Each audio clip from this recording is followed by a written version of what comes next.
we are live. What is going on, everyone? Thank you all so much for tuning in at this time. Everybody that's here, greatly appreciate it. Anybody watching this on the replay, thank you so much. Don't forget to like the video, subscribe to the channel. Man, these Lakers are frustrating. Seriously.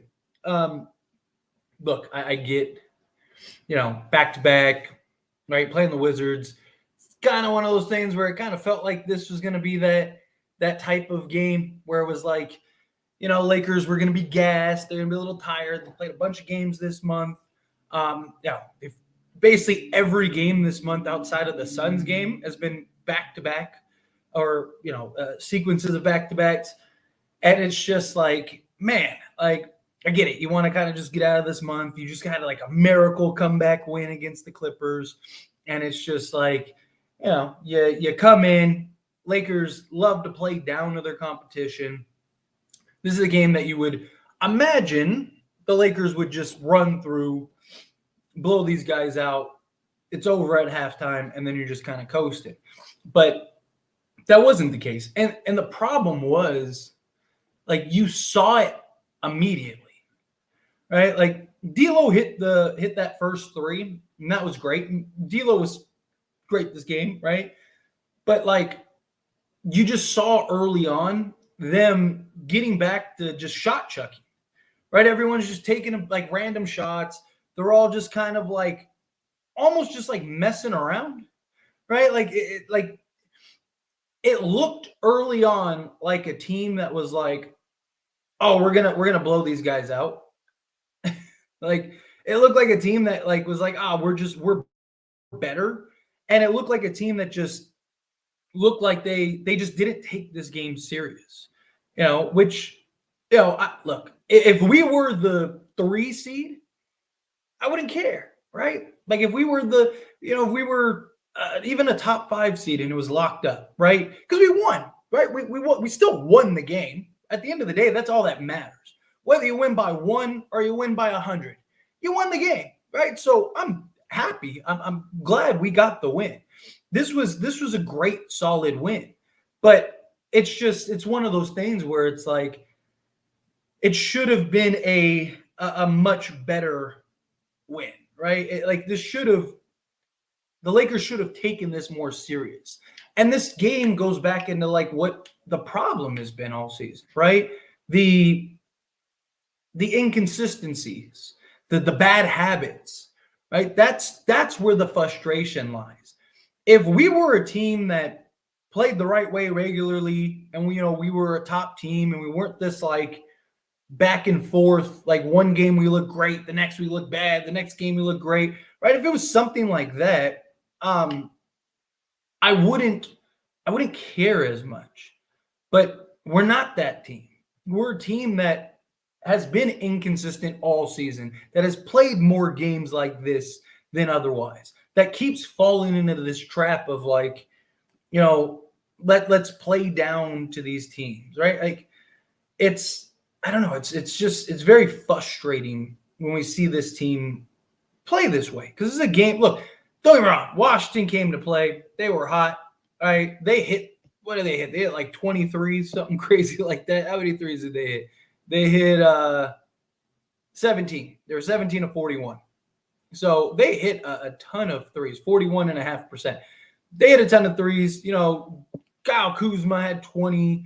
They had 4 guys with 20. Jordan Poole played like he was with Golden State still. Like if he played like this again with Golden State, they probably wouldn't have traded him even after Draymond hit him, right? Like it's just, again, I'm glad we got the win. We're finally 5 games over 500 again. We got this grueling stretch coming up in March. The first 7 games are going to be very important. I think by that Warriors, because we play the Kings and then we play the Warriors, I think it's the 13th and the 16th. By that time, I think we'll have a pretty good idea and outlook of where we're going to be. If we're legitimately going to have a shot at the 6th seed, or if we're going to be a team that's just in a bad spot. But, again, glad we got the win. Great win. We had some real standouts, but it's the bad habits that are frustrating. I know it's a back-to-back. I know we've had a lot of games. We only had what, 3 losses the entire month of February. That's good. That's really good. If we can keep that trend going and we can head in that direction, then the Lakers are going to be in really good really good space. But anyway, let's dive into the box scores, and then we'll dive into all the super chats. I see a couple of you sent super chats. Thank you so much. I really appreciate that. We'll answer all the super chats as they come in and then get to the chat. But let's dive into the box scores real quick, break down some of the players, and then we'll get to all of that. Also, real quick, hit that like button, hit that subscribe button, people. You're beautiful. Thank you. Let's start with LeBron. 12-24, 2 of 5 from 3. 4 rebounds, 9 assists, 1 steal, 1 block, 4 turnovers. Got to take care of the ball. He's been spectacular the last few games. He's closing in on that 40,000. He needs 9 points away, I think, from 40,000, which is just incredible. He should hit that in the Nuggets game coming up on Saturday, right? Yeah, I think we have tomorrow and I believe we have tomorrow and just tomorrow off, right? So, or whenever that game, right? But yeah, solid game from him again. He hit some big shots down the stretch in that fourth quarter, in that overtime. I wish we didn't have to have him play 40 minutes a game. I wish we didn't need him to score 31 a game for us to just be relevant, but apparently that's the case. Same thing with Anthony Davis, man. The fact that Anthony Davis and LeBron James combined for 71 points and we only won by 3 is that's tough. That's a tough pill to swallow. But Anthony Davis, again, 14-22, 15 rebounds, 4 assists, 1 steal, 3 blocks, took care of the basketball, 1 turnover, 40 points. D'Angelo Russell, 9 of 21 from the field, 42%, 36% from 3 on 4 of 11 shooting from 3-point range, 6 rebounds, 5 assists, 22 points, 1 steal, 1 block, 3 turnovers. Got to take care of the basketball. He's been good for the most part. But in general, like D'Lo continues to play well, shooting the basketball well. Early on, he was cooking early. Kind of had that stretch where he couldn't buy a bucket. Like everything just kind of seemed short. And then he had like another stretch where he hit a couple buckets. So he continues to play well. Spencer Dinwiddie was much more aggressive this game. I liked it. I need to see him continue to play this way. I'd like him to be a little more aggressive, but 10 points, 3 assists, 3 of 5 from the field, 2 of 3 from 3. Again, I want to see him, take over. Don't be scared. Don't be timid. Don't be shy. Take over, right? I still don't like the role that he's in, but give him the basketball, let him go to work. Austin Reeves was rough on the defensive side. They were torching him. He hit some big shots, though, which is one thing that you can count on him for, but not his best game, that's for sure. 12 points, 4 assists, 6 rebounds, 6 of 11 from the field, 0 of 2 from 3. When his 3-point shot isn't falling, it just makes things really difficult for him. But Rui, 4 of 11, 0 of 2 from 3, another rough game, but again, hit a couple tough shots. We missed so many just layups and point blank. Like Rui missed 3. I think it was 3 off the top of my head, just point blank, just shots. And I was just like, come on, man. It was frustrating. But anyway, like I said, we pulled out the win. I like it. All right, let's dive into the chat. Starting us off, Kevin, coming out the $5 super chat. Thank you so much. Really appreciate that. So now Kyle Kuzma and Jordan Poole learn how to shoot against us all of a sudden, but a win is a win. Let's beat Denver already. Yes, 1, we need to beat Denver. 2, I think Jamal Murray get hurt in the game earlier today? I mean, obviously, I want to beat them full strength. That way the win matters. But so that way, not that the win doesn't matter that he doesn't, but the narrative. Let me rephrase that. The narrative isn't like, well, they didn't have Jamal Murray. So I would like to beat them full strength, but hey, I'll take whatever breaks we can get. But yeah, I mean, look, it's the Lakers. Every game, some guy randomly has a career night, right? Like all these guys had amazing shooting nights against the Lakers. All these guys just shot the lights out against the Lakers. Of course, everyone all of a sudden can just remembered how to shoot. Jordan Poole turned into Jordan Poole of that championship run for the Golden State Warriors, like Kyle Kuzma turned into 2020 Kuz. Like, it's crazy how that works, huh? every time. It's like clockwork. But again, appreciate you, Kevin. Thank you so much. Just View coming in out $5 super chat. Thanks so much. This team has a lot of problems. I agree. AR is starting to become a liability on the offensive side, and we can't guard the perimeter and no communication on D. Yeah, I mean, it's again, I'm of the camp of I think Reeves needs to be the sixth man. I just think he won't have as many struggles as the sixth man as he's had lately. At least make him the sixth man and let him kind of.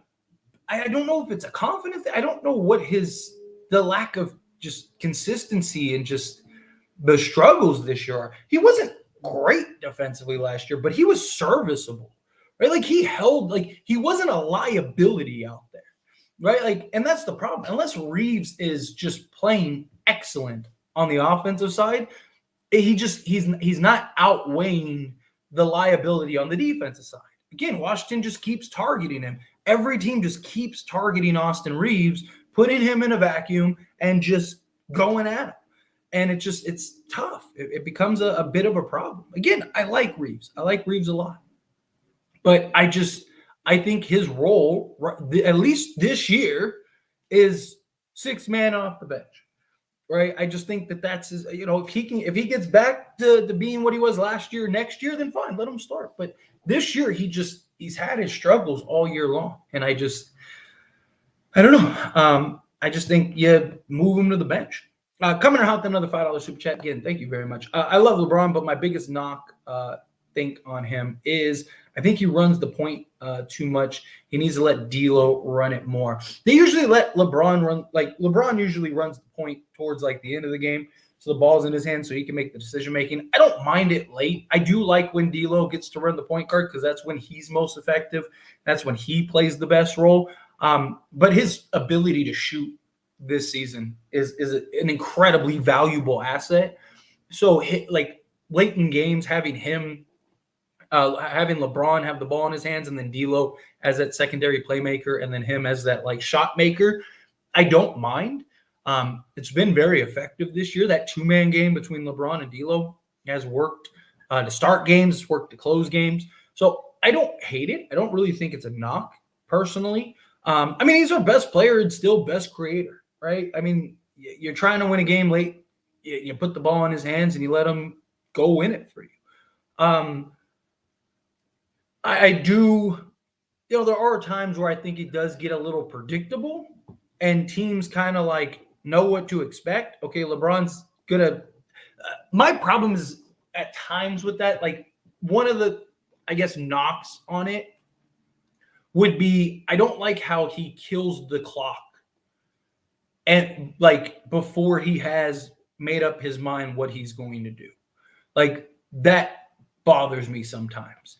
Because if you come away with an empty possession, then you put yourself in a compromised position where I'd rather him be decisive early, and then that way at least you're getting a good attempt, a good shot, or you have the opportunity for the bailout, right? Where if he's dribbling the ball and he's just killing the clock, and now there's 6 seconds on the clock, you see either he's doing his little dribble, sidestep, step back, or he's passing it real quick, or he's putting his head down and getting to the basket, right? But teams are prepared for those three things because they know, okay, he's either going to look down and then now he's going to take a three, or he's going to kick it out, and now somebody's got to take a bailout shot, or he's going to drive, put his head down, and make something, which I'd rather him put his head down and make something rather than like throwing the ball to somebody and having them make a bailout shot. Where to me, I would prefer him. I'm not saying he has to do it with 20 seconds on the shot clock, but within like the 14 to 10 second range rather than like the 5 second range where he's now being decisive, penetrating, getting into the paint. And now you have the clean drive and kick where now the guy doesn't have to like hurry up and just kind of shot chuck. He can, gather himself, pull up, or if he needs to pump fake, he can pump fake, or if he needs to, sidestep, he can sidestep. Where a lot of times it's just like, here's the ball, and it's just like, oh, there's a second left on the shot clock. That's something that I would kind of say is a knock, but him actually having the ball in his hands late in games, I don't mind. I mean, again, he's your best player. He's your best engine. Yeah, you give it to him and let him go to work. But I can understand that. Appreciate you again. Thank you so much for the super chats. All right, let's dive into the regular chat until some more super chats come in. Now let me get to the top real quick. Back to back. Ooh, come on. There we go. Back to back great games in LA. Let's go. Yeah, I mean, we got the wins, back to back wins. I wouldn't really say this game was great, personally. But like Speed said, a win is a win, and I will gladly take it. AD is a beast, man. Glad we escaped with the win. Best piece of topping, by the way, as it stands. I'm a simpleton when it comes to pizza, personally, Jimmy. First off, appreciate you being here. Thank you. But I'm more of like meat, the meat lovers. Give me, pepperoni and bacon, and we off to the races.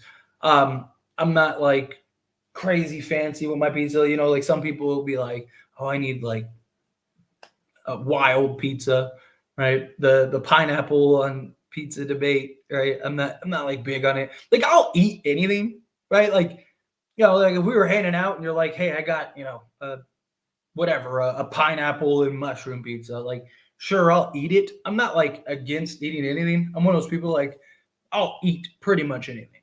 I'll always try something at least once. Pause. Not everything, but no. But on a serious note, I like when it comes to food, I'm not like I'll try anything, but when it comes to pizza, like to me, keep it simple. Sometimes the simple answer is the best answer, as I say all the time. Stressful win, no doubt.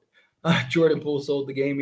Yeah. Great defense by LeBron, right? Let's credit LeBron. Again, coming up big on both sides of the basketball. I love it. I just don't love that like LeBron has to do that every game for us to just survive. That is what's frustrating. But Joe coming out to $2 super chat. Thank you so much. Jackson Hayes seems so good to me. Am I wrong, and why? It depends on what your perception of good is. Like, is he good? Yes. Is he like a starting caliber guy? No.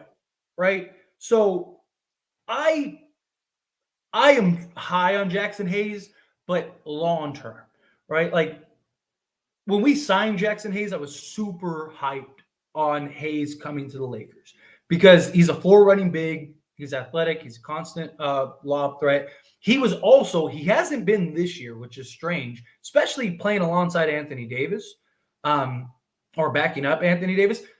His career, he's been an excellent pick and roll defensive big.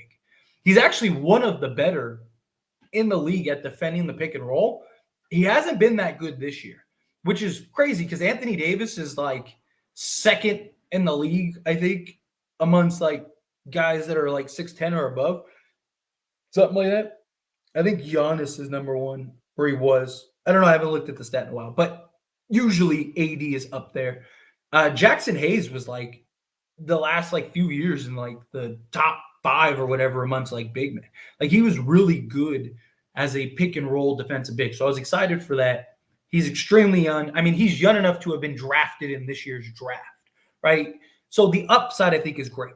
To me, he was a guy that I was like, oh, perfect. He's a guy that can come in, give you energy, give you effort, 10 minutes a game, play a role, and you're good, right? As like your third big.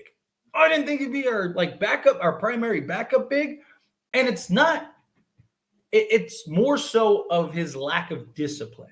You see all the tools there, right? Right now, he's playing solely on just like energy and effort, not really the understanding, right? Like he's getting better. You're seeing even this season alone, you've seen the progression with him all season long, from like the beginning of the season to this season. I love that. I love when you see a player actually progress throughout the season, but he's still very undisciplined at times. His understanding of positioning and situational awareness is a bit concerning, but again, he's extremely young, that'll come over time. So is he good? Yes. Is he like great? Like, would I start him on the Lakers? No. But is he what you need for like 10 minutes a game? Absolutely. I like his energy. I like his effort. I like how he's played. I hope, this is my hope, Jackson Hayes opts in this season or this offseason. And what Rui did with LeBron, Jackson Hayes does with Anthony Davis, and basically just glues himself to AD all offseason and learns everything he can. Because AD is excellent at positioning, situational awareness, understanding, and discipline. All the things that Jackson Hayes needs to work on. I think in like 2 to 3 years, Jackson Hayes could be a starting level player. I think worst case, he's like he's your like JaVale McGee type. But I think he can be better than that. I think he could be a legit like lob threat, but also like defensive, versatile big man, right?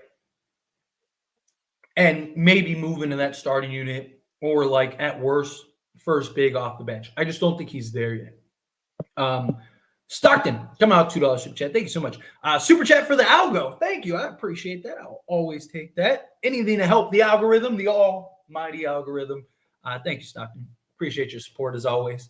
And then let's see. Stakes is high. Coming out $2 super chat. Thank you so much. Really appreciate that. Terrible defense at the point of attack. Shaking my head. Yes. It is. It's frustrating. Which is why I've said I think that the Lakers should start Cam Reddish. I know a lot of people, the pushback is like, well, Cam Reddish isn't a starting level 2 on a contending team, but like, what are our other options? Right? Like if Jared Vanderbilt was back, I'd say make it Jared Vanderbilt. But like, like when you're talking about Cam Reddish, he's a 6'8", 7'2" wingspan, hyper athlete, quick-footed, kind of offsets that, right? Especially if you're going to keep Rui in the starting lineup. And I just think you move Reeves to the bench. You have Dinwiddie, Reeves. Whenever Vando returns, you could have Vando, Wood, and Hayes. Boom. There's your bench five. You trickle in Gabe Vincent when he returns. You trickle in Taurean Prince. There you go.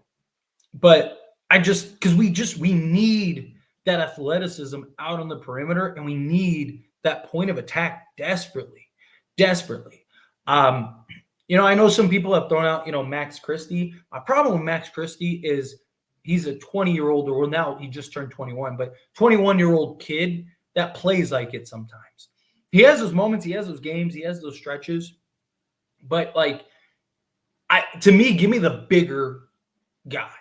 Right, I am super high on Max Christie. I think Max Christie, worst case scenario. I said this in yesterday's stream. Worst case scenario, I think Max Christie is like a premier 3-and-D guy in this league, like a Danny Green, like prime Danny Green, right? Where he's like a legit starting level two-way guy that you want to win a championship. I think best case scenario, he's like a smaller Paul George. You see the ability to make difficult shots, his ability to knock down and shoot from pretty much anywhere, his ability to create his own shot, his ability to defend multiple positions. He's just not 6'8" like Paul George is. But, that's my hope. So I don't think Max Christie is the answer right now. Because a lot of the same reasons that I was just rambling about with Jackson Hayes, right? Like he doesn't have he has a hard time fighting over screens. He doesn't have the physical traits yet. He'll get there as he gets his grown man body and starts to continue to grow and develop. Also, his awareness, fighting over screens, knowing when to go over screens, when to go under screens, right? Being in the proper position, not getting beat off the dribble. Like, there's a lot of things that he's not there yet with. And Cam Reddish at times will do the same things, but he's just so much bigger and longer that he can make up the ground. So there's times where like Cam Reddish is it's the same thing with like Jared Vanderbilt too, but he's a lot less like frequent with it. But like you'll see with Cam Reddish at times, like he'll be in the wrong position and get beat but he's got a 7'2" wingspan. So, and his foot speed and his 6'8" size and frame, he's able to kind of recover better. So I'd rather go with the recovery guy. But I do. I agree with you. Our point of attack is just it's abysmal, and I have my concerns that that's going to be a real problem for the Lakers come the postseason. But we'll see. Time will tell. We need another big. It would be nice. Unfortunately, the Lakers aren't going to do it because we'd have to waive somebody, and anybody we waive is going to count towards the cap next season, and the Lakers aren't going to do anything to jeopardize the cap next season. Rui Loki, go today. Don't think I'd classify this one as great. Yeah, I wouldn't say great. I mean, I'll take the win. A win's a win. I'm thankful for the win, but not the best way. Not how I think we expected or wanted it to go, but a win is a win. I will take it. Exactly. That's where I'm at too. What happened? Oh, you didn't watch the game? I'm assuming. Lakers basically played as if they knew they were going to win and just kind of were taking the light out there, which is a real problem this season. Credit the Wizards, hit a couple key shots down the stretch, and were able to basically keep it close. Reeves hits a game-tying shot at the end, and we go into overtime, and then the Lakers took care of business in the overtime. But it was not the best game. Rui almost sold it a couple times. He is far from goated. Hamburger needs to go. It ain't happening this season. Why was it so close? Because Lakers just, at least the way it looked, was the Lakers just didn't take it serious. The Lakers took it as we're playing a 9-win team and we're going to win this game, even if we just show up, essentially. If we had lost, that would have set us back a million years. Dude, seriously, if we lost this game, I mean, it would have been tragic. Because, I mean, we're already hanging on by a thread. The Warriors just keep winning. We need to keep pace with them. We got some real catching up to do. But we're like tied with some teams in the win column, like a game back, a couple others, and a couple too. We've also played more games than pretty much like everyone in front of us, so that helps too. So hopefully we can keep that pace going. View coming out the $5 super chat. Thank you so much. I have a question. Who are some players you wish the Lakers should have never traded or released? I'm assuming you mean like all time, or at least like in the moment. I mean, the first one that comes to mind is Alex Caruso, right? Like if you weren't cheap and you just kept Alex Caruso, he'd solve a lot of problems right now. A lot of problems. Outside of Alex Caruso, obviously the Russell Westbrook trade. I didn't mind us trading those guys, just not for Russell Westbrook.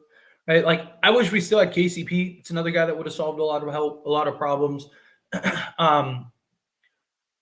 Just basically letting go of Zoo, right? Zoo, just Ivica Zubac. That's another frustrating one.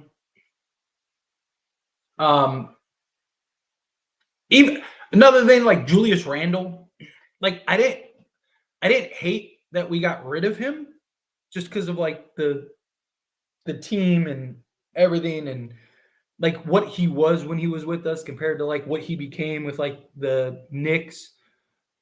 I wish we would have gotten something for him. I'm not gonna lie. I wish we would have. Like, there's a big part of me that wishes that we kept Ingram over Kuz, but I just think Kuz fit better when we did the AD trade. Trying to think of just like recent stuff. Never should have gotten rid of Lamar Odom, and I think Lamar Odom would have said, because I mean, a big part of Lamar's spiral was the Lakers essentially trading him for Chris Paul and that blowing up. Where I wish we would have kept Lamar. Trying to think of who else. Trying to go deeper than like recent time. Yeah, those are pretty much the names that come to mind. Yeah, appreciate you. Appreciate you. Great question.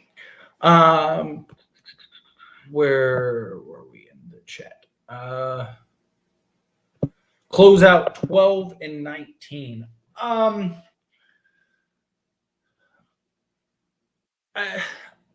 Yeah, or 12 and 9, not 12 and 19. Sorry, I realized I said 12 and 9 after. Yeah, I mean, we're what? How many wins do we got now? We got 33 now. Like I said, we need to get to at least 45. If we get to 45 wins, we're in good shape. We got 33 now. 12 more would give us 45. I'd like to push it a little more. I'd like to get to like,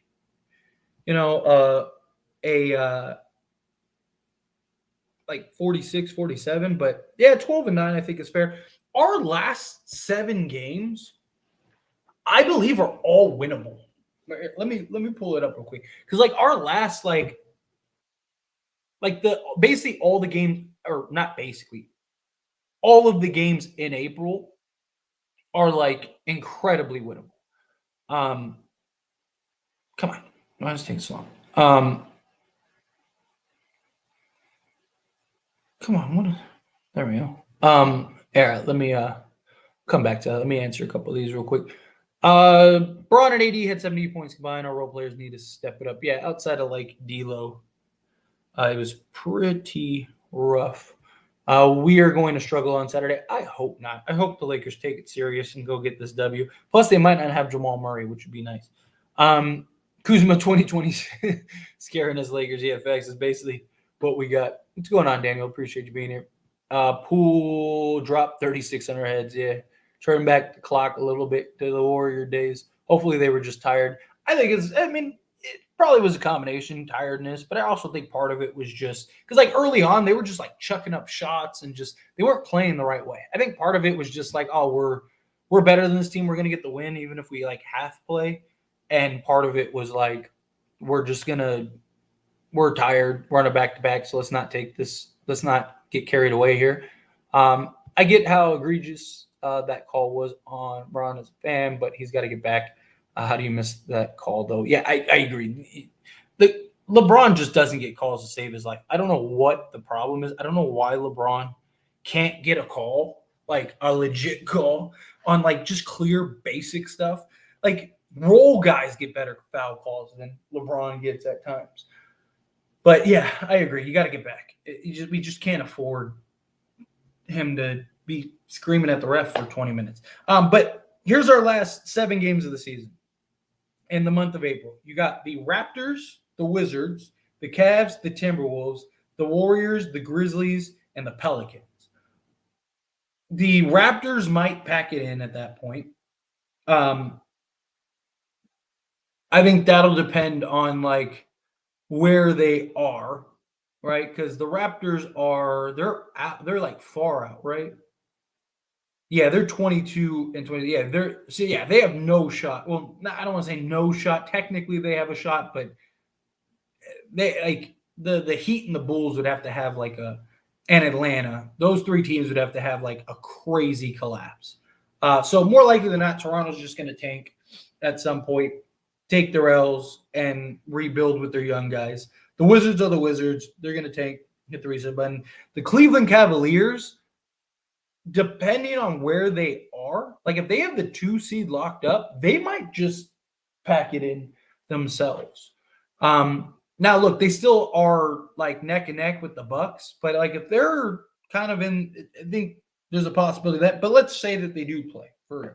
So you got the Cavs, which will be a tough game. Timberwolves, that'll come down to if they have the 1 seed locked up or not, because that's still a tight race. You have basically the Nuggets, the Thunder, and the Timberwolves are all separated by a game. So all 3 of those teams, if that continues to be a battle, then I think Minnesota plays. If Minnesota has like the 1 or 2 seed locked up at some point, they might rest some guys. Warriors are going to be a battle because they're going to be fighting until the end because they need try to get into the playoffs. The Grizzlies, they'll probably pack it in and call it a season. And then the Pelicans, right, who will be fighting till the end. So you have basically you have 3 teams that'll probably be tanking for draft picks at that point. And then you have like 2 teams that no matter what will be fighting. And then you have 2 teams that may or may not, depending on where we are the last like 3 games of the season. So that could be very interesting how that all plays out towards the end. And the Lakers may end up being in good position for that. Just a thought. Just a thought. Cosmo coming out $2 super chat. Thanks so much. Good win, but I'm losing my hair every game like this. I feel it. I 100% feel it. Like, man, I'm going gray over here, stressing, screaming at the TV, losing my voice. Like, it's just like, come on, man. Just can you play the right way, please? Like, seriously, just play the right way. It's infuriating to me. Infuriating. But I'll take the win, right? I'm not going to complain too much about the win. I wish the Lakers would win the right way, right? I understand you played a ton of back-to-backs. You're tired. We only lost 3 games in the month of February. That's good, right? We're in the right direction. We're like, we have like 9 out of our last 12 games. We keep that pace. Lakers are going to be in really good shape.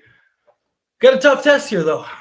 March, at least the beginning of March, kind of lightens up a little bit towards the end, but the beginning of March is just those first 7 games are brutal. Luckily, like almost all of them are at home, and the Lakers have been a good home team. So play the right way, get this rest, play the right way, and let's go. Let's push it. We don't have time to mess around. We just don't. But I appreciate you. No, the Lakers really trash OT with Washington, though. Please fire him. Unfortunately, they're not going to fire him with like 20 games left in the season. We were down like a good majority of the game. Good work, yes. Take that. Take the win. I'm glad. I will take it. LeBron didn't get any calls, bruh. If that was Embiid, he'd get 50 free throws, no joke. Oh, without a doubt. Like, that was any other star, he would have gotten 50 free throws. What a nail biter, but I'll take the W. They don't play hard, shaking my head. Let's see. Like when you squeak out a fart. I guess it's one way to put it. A win is a win. Yes, I will gladly take it.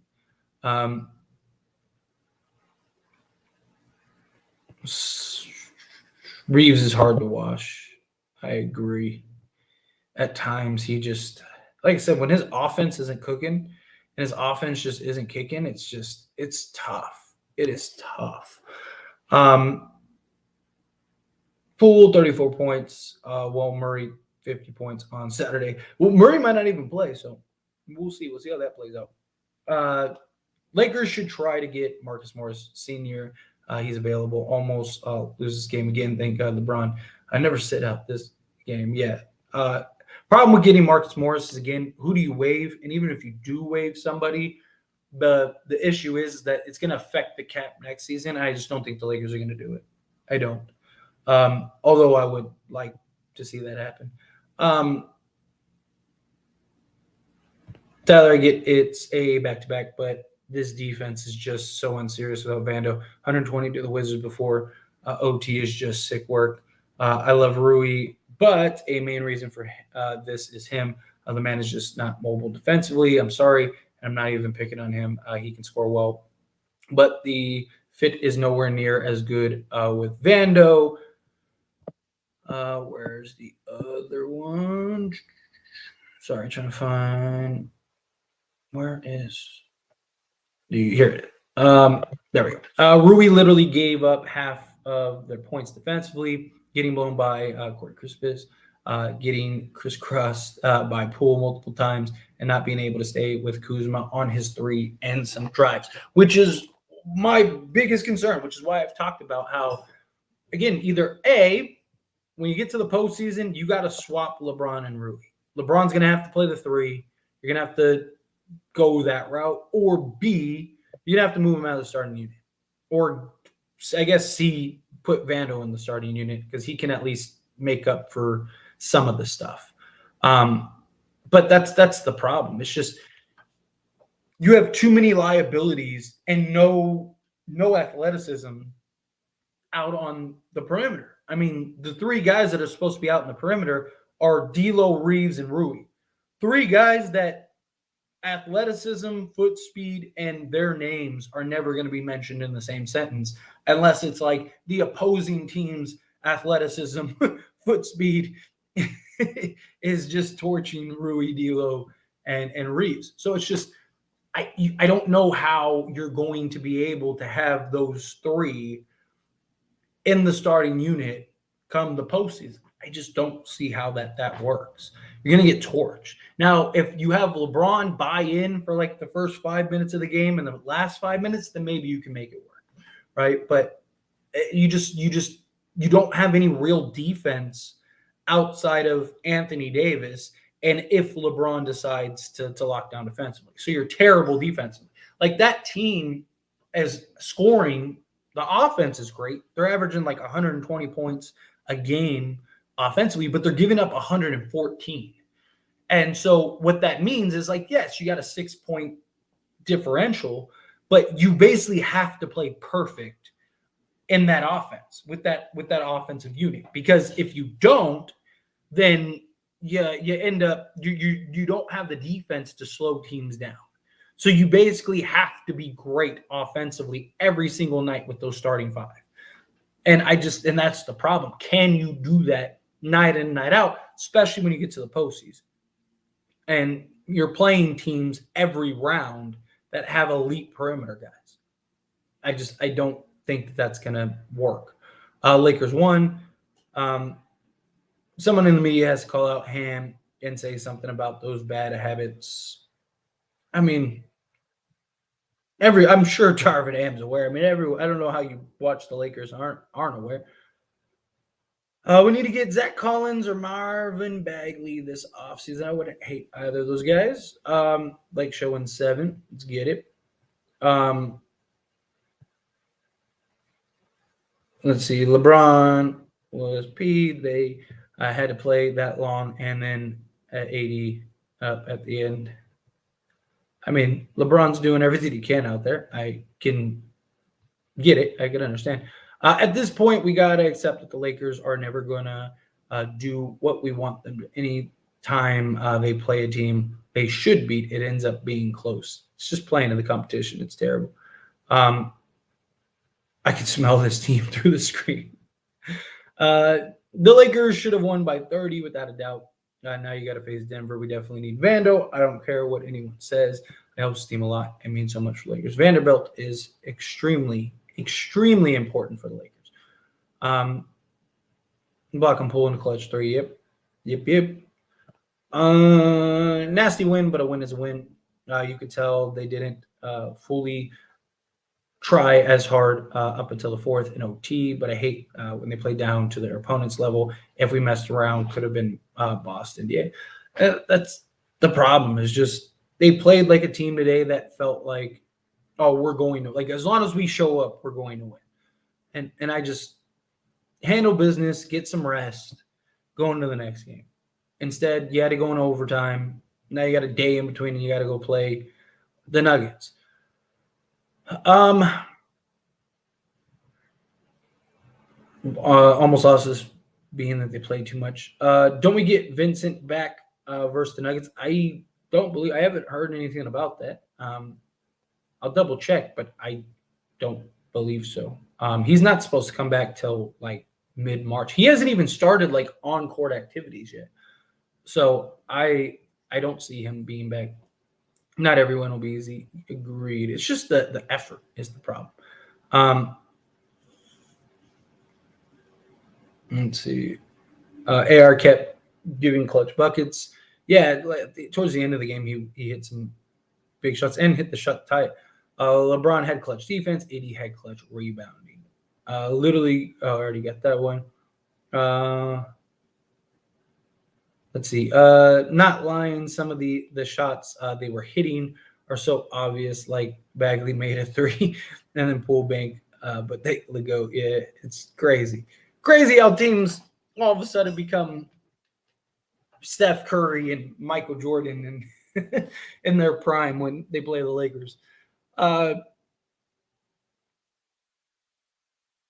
and Rui never talk on the defensive end. I can tell LeBron is getting upset. I would be very upset too watching the Lakers play defense. Do you think we would have had the same success as the Clippers this season if we traded for Harden earlier this season? Probably not. Like the reason, like Harden works on the Clippers because like the Clippers needed a playmaker, and Harden's really bought into the role, and he's on a team that has like the perfect pieces for him. Like literally, like their two stars are like the perfect complementary stars. Would we be better with James Harden? Yes, but I don't know. Like Harden works like seamlessly with the Clippers because one, he's again accepted the role that he's in, and two, he had like they have the perimeter guys that can defend, play out on the wings. They have the shooting. They have basically everything that they need for James Harden to have success, to where he can do his little dance and just drive and kick. So I don't think we'd be as good as the Clippers have been thus far, but I do think we'd be better. I mean, we might be perceived as good. I just don't think the fit would be as seamless.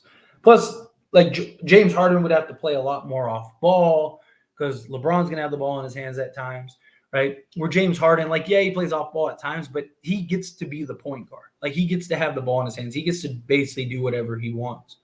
So I just think it would be a lot different personally. Stockton, free R. Kelly, had to do it. Thank you for the super chat. I really appreciate that. Also, our guard play on defensive end is horrible, not athletic enough, and aren't true two-way guys. Yes, it doesn't help. Doesn't help at all. Vando's def injury prone. He has been this season. What happened to Reddish? I don't know why he wasn't in the game late when we needed to stop. Let's see. I was so worried, but thank God we got the win. LeBron is top 3 in layups and dunks, but his bottom 150 in fouls called. The NBA is showing they want him to retire. Yeah, dude, it is unbelievable how LeBron gets 0 calls, like nothing. It is just it's crazy to me. Spencer wasn't so bad, but he did have some defensive lapses. Hopefully, Gabe and Vando coming back help set this team's tone defensively and on the perimeter. Yeah, I think, like, again, he just needs to be more aggressive. He needs to hopefully get a role carved out better. I still don't like how they're utilizing him, but hopefully that comes. A lot of fingers crossed with the Lakers. AD is not going to play like this against the Joker. LeBron's going to be tired. D'Lo probably sit out or go and get destroyed, and the rest don't matter. Ham going to get out coached. This team is a joke. We will see. We got to get to the playoffs first. Tyler, we need to keep Vando at all costs. Agreed. I get no one is untradeable, but his presence, when healthy, literally makes everyone focus. There are not many players that can simply do that in this league. Yes, we absolutely need Vando. Again, I wouldn't put him untradeable, but he would be one of the people that I would be hard pressed to move. Like he'd be one of the people where like if they want Vanderbilt in a Trae Young trade, I probably wouldn't do it. I'd be like, you could have Reeves, you could have basically whatever you want, but we need Vanderbilt because we need him for the defense side, especially if you get Trae Young. But like if you were to get like a Giannis or something, then yeah, like get whatever you want, right? Again, just throwing a name that came to mind. But yeah, like what Vanderbilt does, because Vanderbilt just covered like thing that people don't. I don't think many people understand about Vanderbilt is the ground that he covers. It's not that he's just good defensively. It's like one of the things that makes Anthony Davis so great is his ability to basically cover the entire court, right? That entire half court. Vanderbilt does the same thing. And that's why when Vando is healthy and he's good and he's playing the way that he can play, the Lakers are a top defense in the league. because you have Anthony Davis that basically covers the entire court. And to add another guy like that out on the perimeter, you're just in really good shape. I mean, how many times have we seen Jared Vanderbilt, defending one guy here, and then he's over here, and then he's back over here, and then he's over here, and then he's over here, and then he gets beat, but he recovers back over here, and then he's like cutting off the passing lane, getting the deflection, running the other way. Like, his energy, his effort, the offensive rebounds, even just keeping balls alive. His ability to get live ball turnovers, his ability to just get turnovers, period, his ability to just be that off ball cutter and that presence. Like, just so many things that he impacts the game on that it's too valuable. Lakers got lucky against the 9-49 team. Hey, win is a win. I'm glad we got the win. Obviously not great, but I will gladly take this lucky win. I wouldn't say it's lucky. I just say it's more lackadaisical. The lackadaisical win. Lakers just, again, didn't really take this too serious. Darn it. I lost my spot. This streamer needs to have a thing to where, like, I could just click and it'll take me back to the comment that I'm on rather than, like, to hide the comment. That would be so convenient. All right. I don't know. Where should I pick up here? D'Lo is not about to dive for balls or take charges or anything. He can absolutely, pretty boy, stop it. We all know he can shoot threes. Reeves did get us to overtime, but his defense is nasty work. Yes, agreed. Sorry,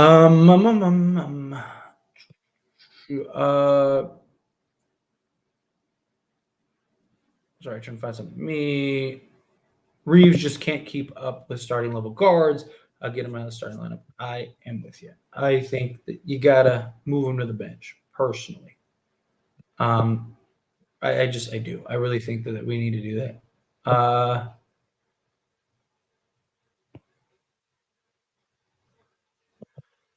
Lakers front office are amateurs. Didn't learn. Dwight Howard, Rondo were it back then. Dennis Schroeder's defense as well. Now 3 years failing.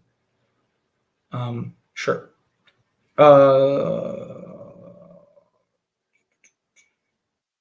Jackson is a good pickup.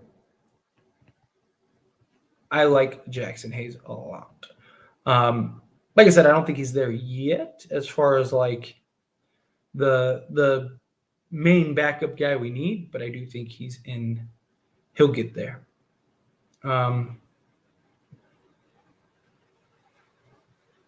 That's why Gabe and Wood's injuries hurt. He is getting better, yes. As far as D'Lo goes, I am going to assume he will maintain this into the playoffs. Something about him this year makes me feel like he doesn't have much to lose. Like minimum we'll get is $17 million. Yeah, I mean, look, like, I understand people have this like perception of D'Lo because of last year, but a couple of things. One, where was everybody else? It's not like we lost that series solely on D'Lo. Two, D'Lo had a foot injury the entire postseason. Three, people just like completely forget. We don't even get to the Denver series if it wasn't for D'Lo in those first two rounds, especially that Grizzlies series. Four, D'Angelo Russell has had good playoff stretches for his career. Five, D'Angelo Russell has led a team to the playoffs as the main guy, as the best player. Like, so many people are so willing just based off of last year of going like Austin Reeves is going to be great in the playoffs and D'Lo is going to be terrible. But like, we don't know that. Like, Rui has more playoff examples and success of him being great in the playoffs than Austin Reeves does. Austin Reeves at this point has played as many bad games as he has good games over his career. We don't know. We're assuming Austin Reeves plays great in the postseason because of what he did last year, but it's a 1 year sample size. Lots of people have had great 1 year sample size, even better than him, right? One of the names that I've thrown out is like, remember Chandler Parsons? I mean, that dude got an absolute bag because of a playoff series that he had and ended up out of the league before that contract was up. Like, I'm not saying Austin Reeves will be that, but like we don't know how Austin Reeves is going to be in this postseason. He might be who he is right now. We're just assuming that he's going to be better because of last year. And people, just like people are assuming D'Lo is going to be bad because of last year. But they also completely forget and leave out that he was great in the first two series. People forget that Golden State series, Austin Reeves was getting killed. Like he was literally unplayable those first three games, just getting torched, couldn't score, couldn't do anything. Then he kind of picked it up in those last like two games towards the end, and then that carried over into the Denver series where he was great in the Denver series, right? But D'Lo also had foot injuries and was dealing with issues, and he missed time before the playoffs because of the foot injury. But the Lakers were in such a bad spot, he couldn't rest. So again, I'm not like so many people think that they know what D'Lo is going to be in the offseason or in the postseason, but you don't, because if you look at his history, he's been fine.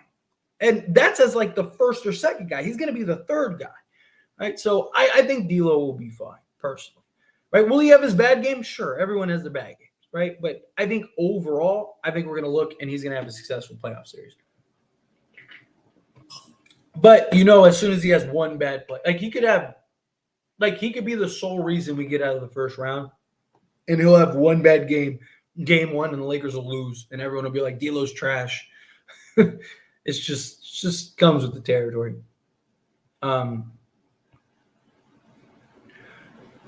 I need him to become a solid backup. Would be nice. I think Jackson Hayes will get there.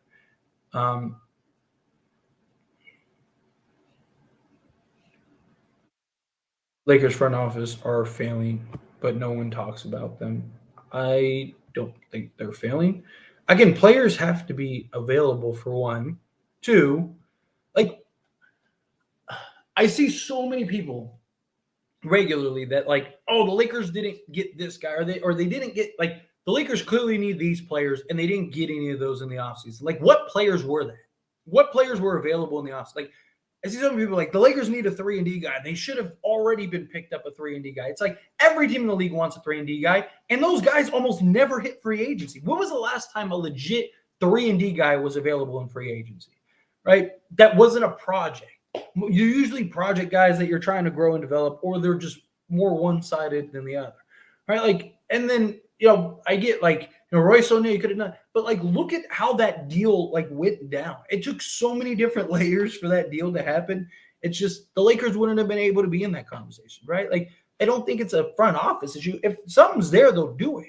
But like the last 2 years, like the Lakers have gotten all the guys that they could get in free. Like last year's free agency was atrocious. It was basically all guards. The Lakers got them all, and then they ended up trading and trying to flip the season around. Right? This year, we got basically every quality available free agent, like almost all of them. Right? Bruce Brown was even coming to the Lakers until the Pacers decided to pay him double what the Lakers were going to pay him. Right? And Bruce Brown went and got the money. Outside of that, like who else could the Lakers have gotten in free agency this past offseason that we didn't get? Like even Christian Wood, we got Christian Wood, people like that. Like the guys just haven't shown up. The team just hasn't been able to put it together.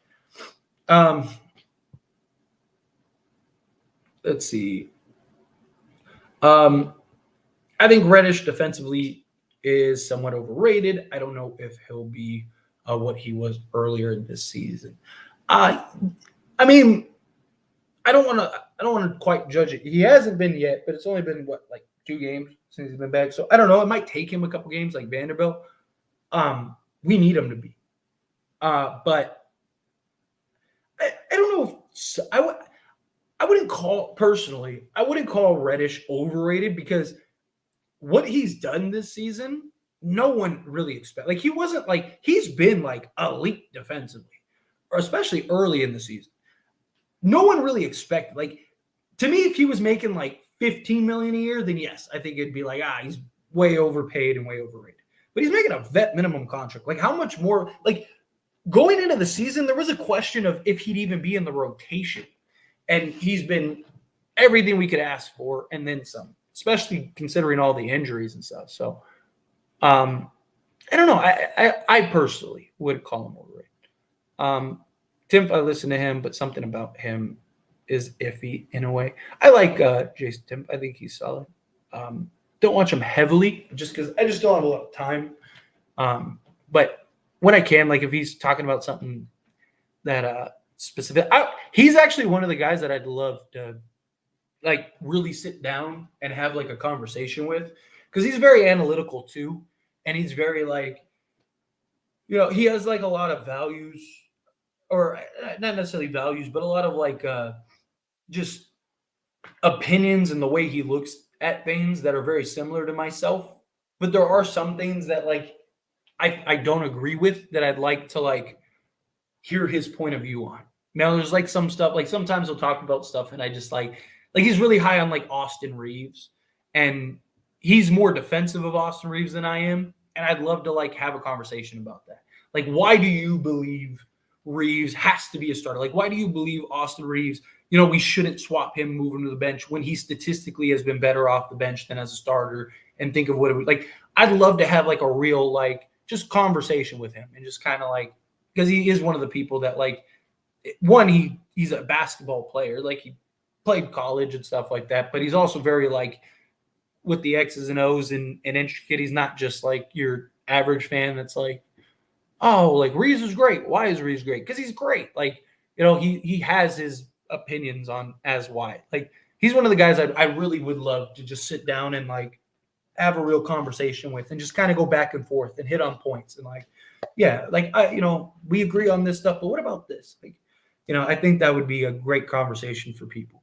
Kind of just hear us go back and forth. Not really a debate, but more of like just like hear each other's perspectives. Like I want to hear his thoughts and then, challenge him in some ways. Hopefully he challenges me in some ways and we just have, like a good old sports conversation. Right? Like it's just like, hey, I disagree with this. Here's why. I agree with this. Here's why. Like I think that would be a lot of fun one day. D'Lo had a steal and an offense. That was such a bad off, dude. I was like, D'Lo, please. I'm trying to defend you all like every day here. Don't do stuff like that, please. I'm like, come on, man. You're making me look bad. I don't know. I trust Tim Fatton. Like I said, I like him a lot. He's very analytical about that stuff.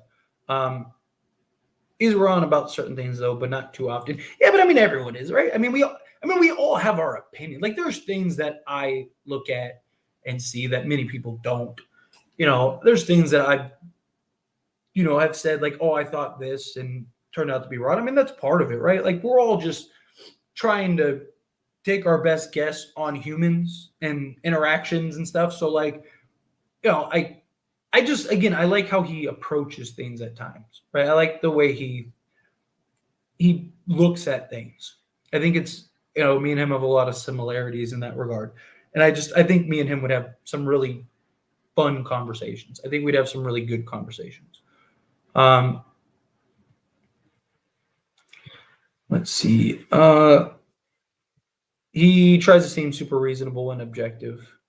But he's really not. I will say on the Lakers sometimes, but I do that too. Like we all do. He's a Laker fan. Like he says it all the time. But like I'll do that sometimes too. Like I like to think I'm super reasonable and try to look at things as objective as possible. But there, like I said, but that's what I was talking about, like with some of the things that I want to like that I would love to sit down and talk to him about, right? Like I feel like he's not as objective with Austin Reeves as I am.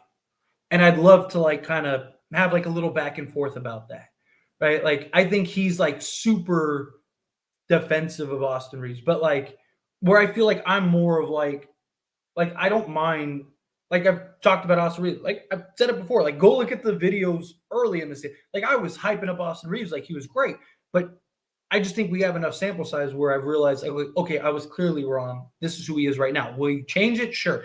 I just think but we all have that, right? We all have our things. Like Darvin Ham, like I was very defensive of Darvin Ham early on. He was too.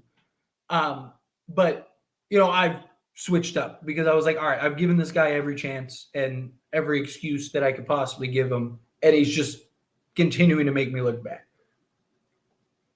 But I don't know. I think so. I mean, again, we all have our like things that we're not as objective about as we were. I'm sure I have some blind spots. I'm sure I have some things that like I'm really like, no, this is this, and also it's all perception based, right? Like there's things like Andrew, there's things that you might look at me and go, man, Tyler, I love that Tyler's this, but somebody else might look at that same thing and go, oh, I can't believe Tyler's like this. It's just kind of those things, right? You're never gonna appease everybody, right? There's gonna be things where you might look at it and go, man, I love that Tyler is really objective about this, or I really love that Tyler speaks about this. And then other people, like the Austin Reeves thing is a great example, right?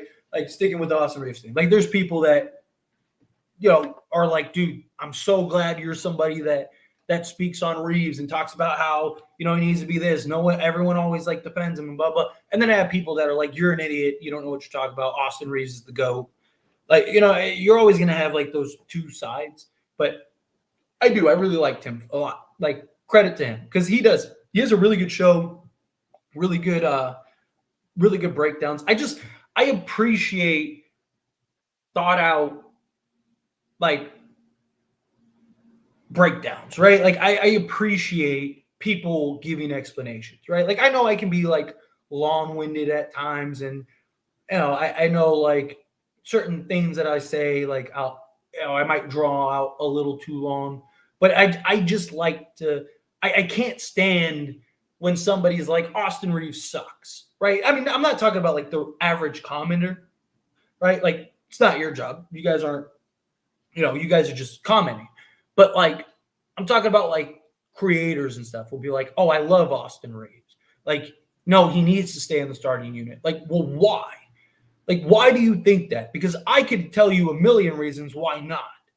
Right? I appreciate people like Tim that's like, hey, like, I like Austin Reeves. I think Austin Reeves is great. Here's why. I really love that. I really love when people give you an explanation. Like, I love the comments from people when they're like, Tyler, you're an idiot. Here's why. And then they'll list a million reasons why, whether I agree with it or not. Like, even people that are like, Tyler, you're great. Here's why. Like, I don't know. I'm a very data driven, knowledge driven person. Like, I like to hear some stuff, and there's things that Tim has said that I've been like, huh. I didn't look at it that way. And I appreciate that. I like when people make me question or at least, even if I disagree, I appreciate it. Like, even if like he says something that I disagree with, I'm like, I love the way he presented it, right? He's a great presenter in that regard. So yeah. Anyway, I kind of like him though. I do. I think he is great. I really do. I think he's one of the better people in the space. Like genuinely, I think he's hands down one of the best in this space. I know he's not just Lakers, but like just talking basketball, period. But he also has like the volume and stuff behind him too, which great find by Colin Cowherd. Seriously, great find with Tim. I mean, he's one of in my opinion, he's one of their best. Like Colin Cowherd's the volume. I think Jason Timpf might be one of, if not their best, like creators, right? As far as just like the way he presents things, the way he goes about things. Like I think that was a really good pick by Colin Cowherd, finding him and kind of using his leverage to back Jason Timpf and grow his following, because I think Jason Timpf is going to have a lot of success.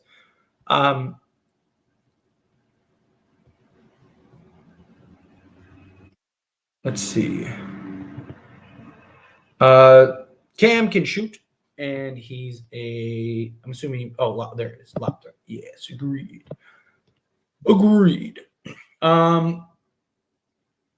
I call him Max Trevor Ariza time player. Yeah, I mean, the defense, he's not as long and lengthy, but I'm really high on Cam Reddish. I think, or not Cam Reddish, Max Christie.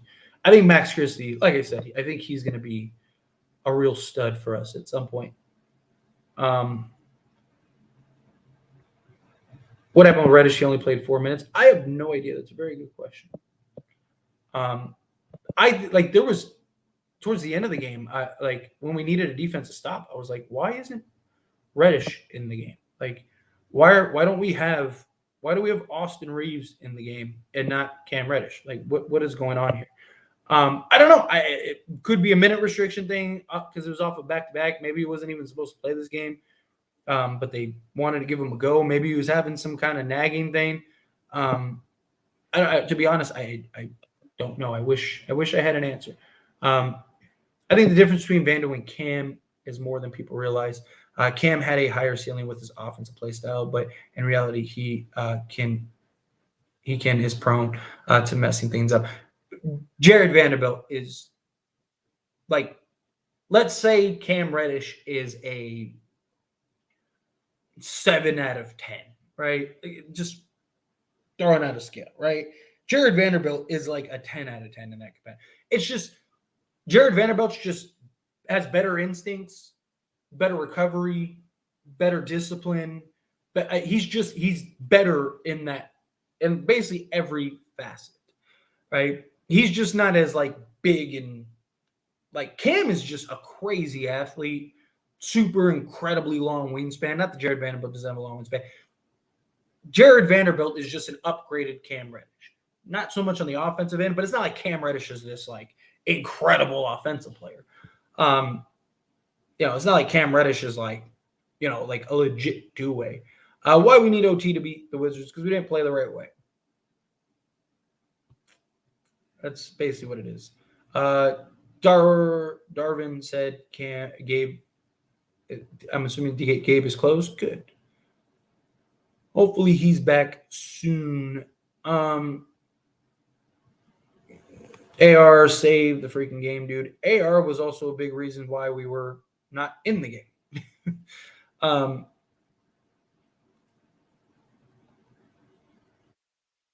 Let's see. AR needs to play role. He isn't it. Don't blame him. Same with Prince. Look, I don't blame them for playing the role that is being asked of them. I blame the coach for that. But look, I've talked about this several times. Like, I think Austin Reeves can be a very good impact player on the team. I just think he's playing a role that he is not. He's not what the Lakers want and need him to be.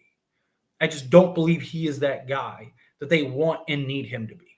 And he's playing a role in which he's not. Same thing with Prince. Like, I am super high on Taurean Prince, just not in the role that he's playing.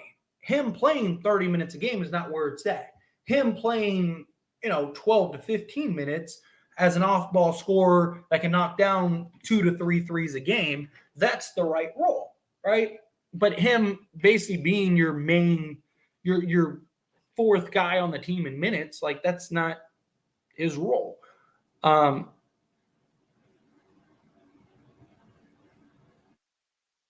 Lonnie wanted Austin's contract. He wasn't worth it yet. 2020 Lakers was too dominant for the league. That's why they had to split everybody up, because he's going to be destroying everyone for 2 years. If what's his name? If Anthony Davis didn't get hurt, we'd probably go back to back. We did Lamar wrong. We did do Lamar wrong. I get it was for Chris Paul, but man.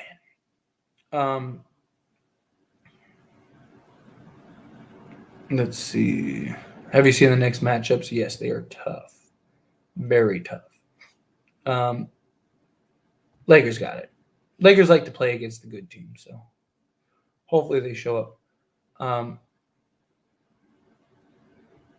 Jamal, what do you mean Jamal is not playing? I didn't say he isn't. I said he might not play. Is not the only player that hurts the Lakers. Yes, but it's one less threat, which is good, right? A team missing Jamal Murray plays like he's Michael Jordan in his prime every time he plays the Lakers. Are you sure the Lakers can win those games in April? Though we all know they play, plus they still have him as their head coach. I mean, we'll find out. I mean, it's the last. If the Lakers are in striking range, yes, I do. Right? If it's kind of like this, like, we're probably going to end up like if they're like, hey, if we win all 7 of these games, we're in the 6 seed, yes, I think the Lakers buckle down, make that push, go win those games. If it's kind of like, hey, no matter what we do, we're probably going to be in the 7th or 8th, then no. I think the Lakers just kind of launder a little bit.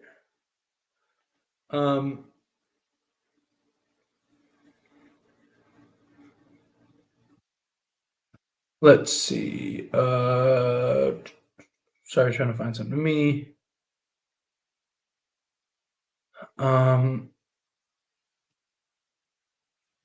He was a collegiate athlete himself and said that whatever they don't warm up, they come in cold.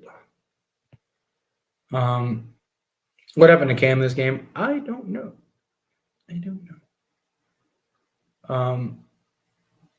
But to extend this game, dude, it's just, again, like the whole LeBron thing drives me crazy. The Wizards choking badly in overtime in the 4th is accumulation of how trash they are. Season, I mean, bad teams always find a way to lose. We talk about it all the time. A 39-year-old carrying the Lakers. These young guys should be carrying this team and should play on without LeBron dropping 30-plus points. That's what concerns me a lot. Scott Foster is the only ref I see give LeBron fouls. I dislike Scott more than any ref, but he's the only one that gives LeBron calls. I think it just depends on who LeBron's playing. Chris Paul's on the other side. LeBron's getting all the foul calls. I think healthy Gabe could have really altered the season. Having him be the third guard through the inconsistencies of Reeves helped during the season. I would have helped. Oh, Gabe Vincent, absolutely. I mean, it depends on what Gabe Vincent we got. Like, if we got the 5-game sample size of Gabe Vincent that was like 3 of 17 from 3 or whatever it was, that Gabe Vincent, probably not so much. But if he would have kind of gotten back into the rhythm, back into the flow of things, he absolutely would have helped. Just because, one, we would have had a legit point of attack defensive guy. We would have had another 3-point threat. You had another guy that could have made plays and do stuff. Like, yeah, absolutely.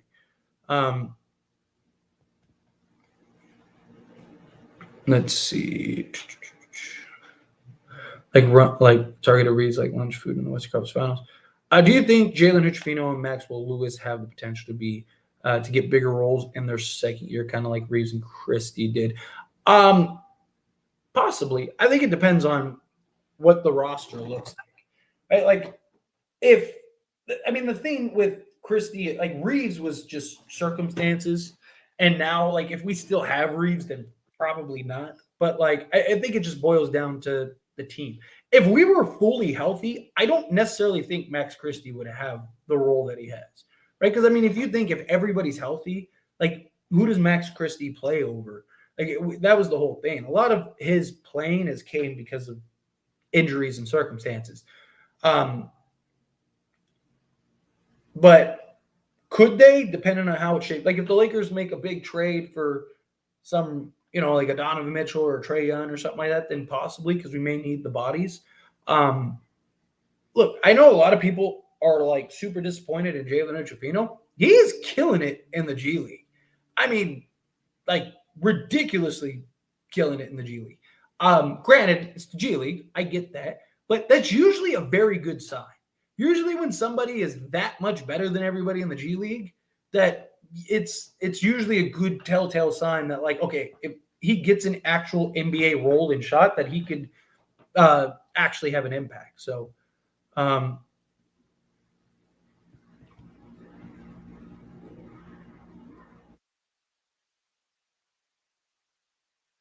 let's see.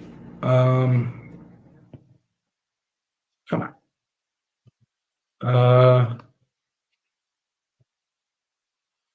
We are the 6th most injury-prone team this season. Yes. We should have got a Max Strus. Yeah. And DiVincenzo wanted to come to LA.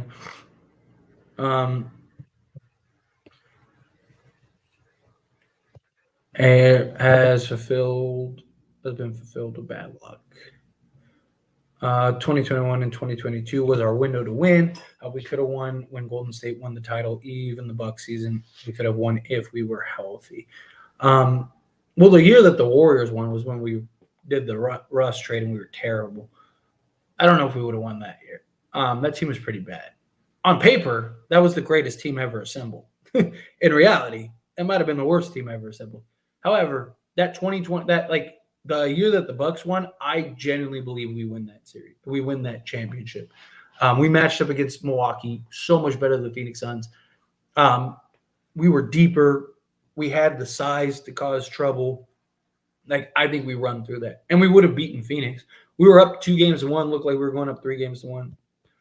Y'all expected Cam to not get any minutes at all, but he was stepping up in place of Vando, which is my thoughts. Like, I think he's done a great job. I thought he was doing a great job. But all right, I think I'm gonna wrap it up there. I'm just getting out of here. I appreciate you guys hanging out with me. Appreciate you guys having these conversations and all the fun. You guys are awesome. And yeah, I got a tough March.